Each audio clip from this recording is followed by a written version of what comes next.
Hai, balik lagi di channel Philips Irzagi. Kali ini kita akan membahas alur cerita episode 2 dari drama Korea Bon Appetit. Yeon Ji Young dan Seo Kil Geum ditangkap oleh penjaga Chehong dan dibawa ke rumah Gubernur Hong. Ji Young masih berpikir bahwa dia bermimpi sedang berada di masa Joseon, sehingga dia histeris dan minta dibebaskan.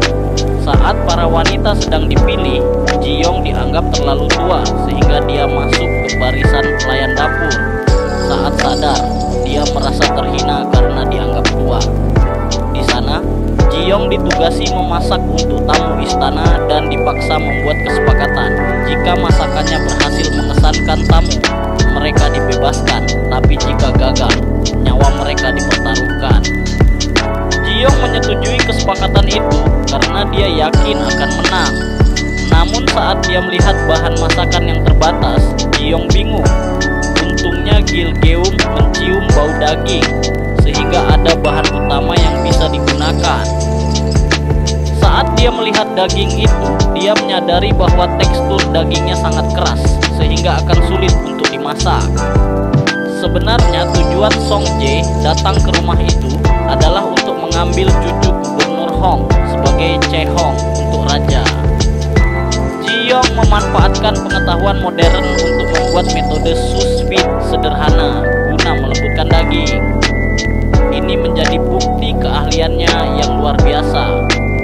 Saat makanan itu dihidangkan, Song Jae merasa terhina karena hanya dihidangkan beberapa potong daging, sehingga tidak mau mencicipi hidangan itu. Song Jae meminta agar koki yang memasak makanan itu dihukum. Ji Young yang tidak terima memaksa agar mereka mencicipi makanan itu. Ketika mereka mencicipi makanan itu, mereka tampak menikmatinya. Namun Song Jae tetap menyindir dan memerintahkan untuk menghukum Ji Young.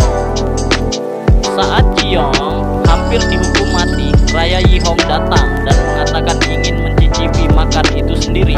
Ji Young kaget karena pria yang ditemuinya adalah raja.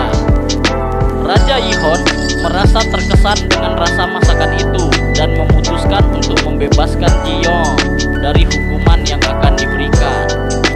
Raja bertanya dari mana Ji Young berasal.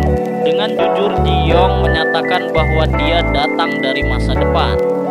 Raja yang mendengar hal itu mengira Ji Young sebagai orang gila, tapi mulai menunjukkan ketertarikan terhadap kemampuan uniknya. Ji Young mengetahui bahwa Mi Hyang, cucu Gubernur Hong, merupakan tokoh penting yang terlibat dalam peristiwa Gapshin. Ji Young dan Kil Geum kini lebih dalam terlibat dalam politik istana. Raja juga memperlihatkan motif balas dendamnya dengan mengasingkan Gubernur Hong secara politik dengan beralasan bahwa dia telah menghina raja. Saat Ji Young sedang berada dalam penjara, seseorang datang membebaskan Ji Young dan Kil Geum. Orang itu adalah anak Gubernur Hong. Dia menepati janji yang telah dia katakan sebelumnya. Ji Young dan Kil Geum berterima kasih dan pergi dari rumah Gubernur Hong. Mereka pergi ke tebing tempat tas Ji Young hilang. Namun saat mereka sedang mencari tasnya, raja datang dan Ji Young berusaha untuk menjelaskan bahwa dia bukan kabur, tapi sedang mencari tasnya yang jatuh di tebing itu. Raja pun meminta tentara untuk mengambilnya. Namun tas itu malah dibuang ke jurang oleh raja, sehingga Ji Young marah. Ji Young dan Kil Geum dibawa ke istana sebagai tahanan raja. Saat sampai di istana, Ji Young diperkenalkan sebagai Guinyo kepada Selir Kang. Selir Kang adalah salah satu selir kesayangan raja yang sangat licik, sehingga Ji Young merasa ketakutan. Terima kasih sudah menonton. Jangan lupa like, komen, dan subscribe. Sampai jumpa di episode selanjutnya.